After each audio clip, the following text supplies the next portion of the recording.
Esses dias nas redes sociais, o Ike Carvalho publicou esse post aqui, que esse post nada mais é do que uma pessoa mandou uma foto da namorada dele bebendo sozinha em uma balada.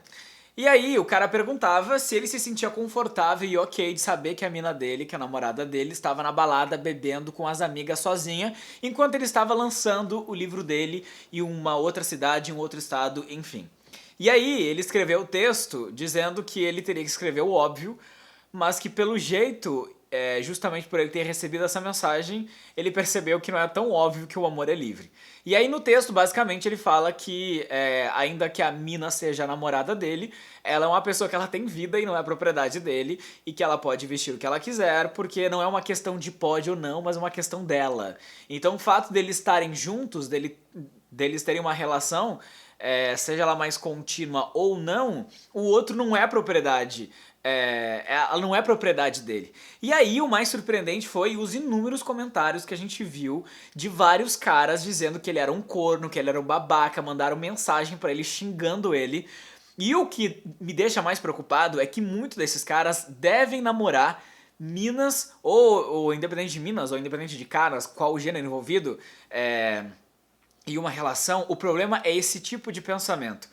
Tem uma ideia que me lembra muito isso. Tem um livro do Aldous Huxley que ele fala. Esse livro ele foi escrito em 1984, se eu não me engano, lançado em 1984. E é um livro que ele fala sobre uma projeção, uma ideia do futuro. E tem uma análise maravilhosa. E uma dessas partes existem as castas, e as castas mais baixas elas são classes trabalhadoras. Então o que eles fazem? Eles colocam as crianças em uma grande sala e colocam vários livros. E aí essas crianças, pela curiosidade, acabam indo nesses livros e tomam um choque. Qual é a premissa desse exercício? É fazer com que essas crianças, ao levarem o choque, tomem essa referência como algo negativo, como essa busca pelo conhecimento seja algo ruim e seja inibido logo de cara por esse choque, por esse trauma que a mente já vai tentar se proteger para não tomar esse choque de novo. Logo, como são castas mais baixas e que não devem formar opiniões por não terem acesso à cultura e à informação, essa é a ideia de tudo isso. E qual a ideia que eu tenho sobre isso, que é sobre os relacionamentos? Que muitas vezes não se tem uma ideia formada do que seria o amor ou do que seria um relacionamento, e as pessoas acabam se embretando em relacionamentos desse tipo, de achar que o outro é propriedade, de achar que vamos bater palma para os ciúmes porque ele só tá protegendo o que é dele. E não, muitas vezes o ciúme tem muito mais a ver com a insegurança do outro que ele deve tratar, seja na terapia ou seja em autoanálise, ou os dois, do que achar que a culpa é do outro por estar provocando o ciúme. E isso me deixa muito preocupado, porque a gente fica romantizando um ciúme que muitas vezes é patológico. E essa falta de discernimento entre a gente saber o que é um ciúmes e o que é uma obsessão é o que torna muitas vezes os relacionamentos abusivos. Eu acho que a ideia clara sobre a gente pensar o outro não é propriedade tua. Ainda que seja teu namorado, ainda que seja a tua namorada, a tua mulher, o teu marido, a tua esposa, enfim, tu tens que lembrar que o corpo do outro, a vida do outro é dele. Vocês têm interesses mútuos e vocês se juntam com interesses mútuos e o rolê acaba aí.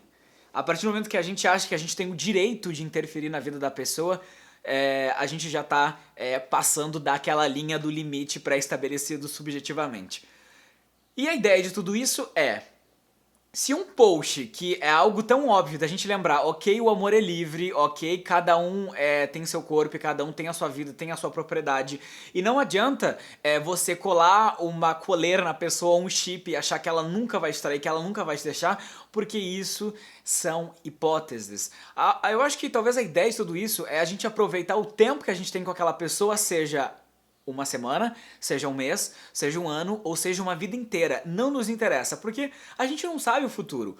Pode dar certo para a vida inteira? Pode dar certo para a vida inteira. Legal, show, que massa. Mas também pode dar certo por um mês, pode dar certo por um ano. E não quer dizer que porque o término aconteceu ou porque de repente o término vai acontecer, que isso a gente não possa chamar esse relacionamento de dar certo. Enfim, sem mais enrolações, eu acho que a ideia de tudo isso da gente buscar essas referências, e não é um vídeo onde eu dito sobre o que seria um relacionamento ideal, porque eu acho que a liberdade ela parte de um princípio que cada um enxerga o que é livre pra cada um, do que cada um se sente confortável.